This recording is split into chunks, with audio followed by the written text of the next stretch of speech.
Hey, Bianca Angelico here, the creator of Verve and your host. Welcome to a modern approach to customer experience podcast. I hope you enjoyed today's episode. And please make sure to subscribe, follow us, and share on social. We would love to hear your thoughts and your favorite takeaways. Let's jump straight into today's episode. Welcome back. Oh my gosh, it's been 18 months since the last episode we aired. Wow, really that long? Yes, I actually went to go listen to one just before, just to like kind of see where we ended, what we were talking about, which was all about predictions and kind of reflections. And now we're here, and I was thinking, why is it taking 18 months to get us back?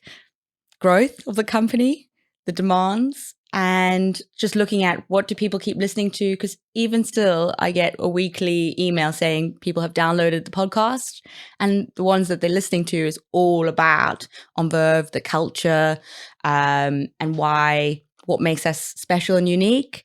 And so when we were chatting, I was like, maybe we should relaunch for season 2, but focus on the On Verve energy and hear from our team, because when we launched, it was day 1 of On Verve with nobody else but me.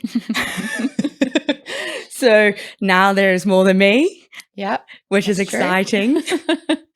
And so we can hear from them and their journeys as well. So I'm really excited to be back. Me too. First time on the podcast for me. I know. Very exciting. Hopefully it'll be worth the wait. But I mean, you do host your own as well. I do, yes. Internal podcast. Yes. So you're an expert. I wouldn't say I'm an expert. I like to pretend I know what I'm doing. But yeah, no. But isn't that what most people do? Just pretend they know what they're doing. Yeah, pretty much every day.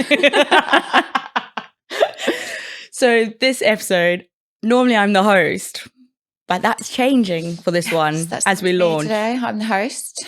So Jaime, introduce a little bit, because now this is the first time everyone gets to know Jaime. What does Jaime do, and how does Jaime support on Verve and the DayMakers? Yeah, so technically I'm head of internal comms for Churchill Group, but I support Bianca and on Verve with bits of content and communicating all the amazing things that the DayMakers get up to, and just generally being there to offer support in any way that I can, really. And I love working with the DayMakers. Obviously, their energy is incredible, and it just is honestly just a extra special moment in my week when I get to do something for on Verve. So yeah, I'm really excited to be here. Can't wait to get started.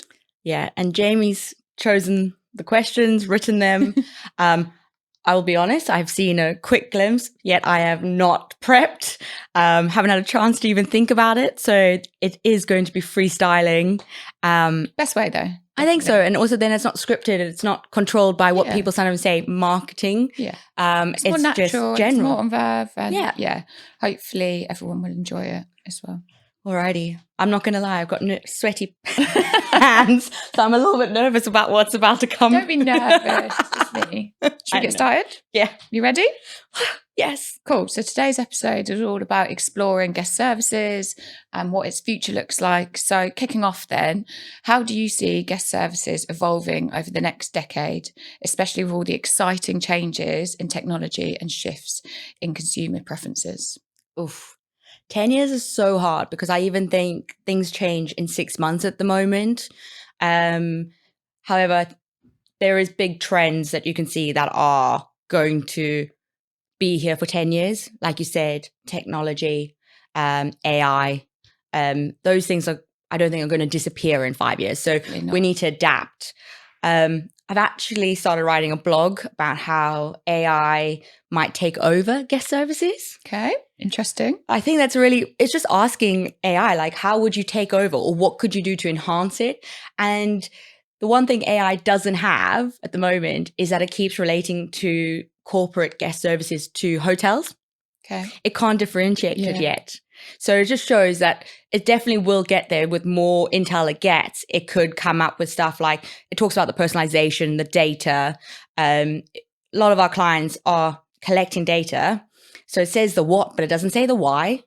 And that's where I think the guest services with AI addresses the why. I think that's where the future of guest services is going to go, is We can talk about utilization. We can talk about were you at a desk or not at a desk, but guest services will say why, because that DayMaker experience where we walk around the floors, we talk to people, we're actually capturing feedback. It's personal as well, isn't it? And I think that's where something will never change. But also in guest services, I think when we launched in 2021, everyone thought we were crazy because at that stage, it was all about cleaning and security, and having front of house was a luxury.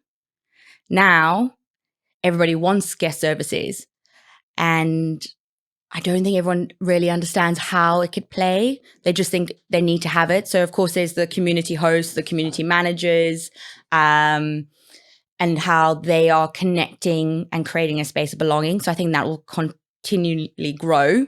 And then I think it's going to move away from being very stagnated and stage, and where you're kind of a person in a suit. This is not our style. But generally that's where the industry currently is still in that kind of suit style, or now they've got a blazer with jeans and trainers. It's definitely the perception. It's that perception that still has got to be a hotel, or people love the term hotelification. I don't. We don't talk about 5-star service. I think it has no merit in the workplace, has a merit in hotels, and that's where it should be. And I think where the future, I would say the final thing would be, is the return of experience. Love that. No one really knows. Everyone talks about ROI, but what is the RoE? And if you can solve that, I think you've got something, because guest service is all about a feel. So how do you capture it into something that you can go to a board and say, this is value? It's not a luxury, it's a need. And I think that is what's going to transform in the next 10 years. We will go from a want or a luxury item to an actual need. Come on then, tell me, how are you going to solve RoE? Spill the beans. I have some ideas. Hush, keep it to yourself. Kind of. I want to test it first. I think there's definitely ways. I've been going to some events and listening to people, and you can hear people have got a little snippet here, a little snippet here, but it just needs to come together. I am in June going to a workshop about feedback and AI. And it's a half a day and going to talk about it, but then you're also going to play with AI and data and feedback.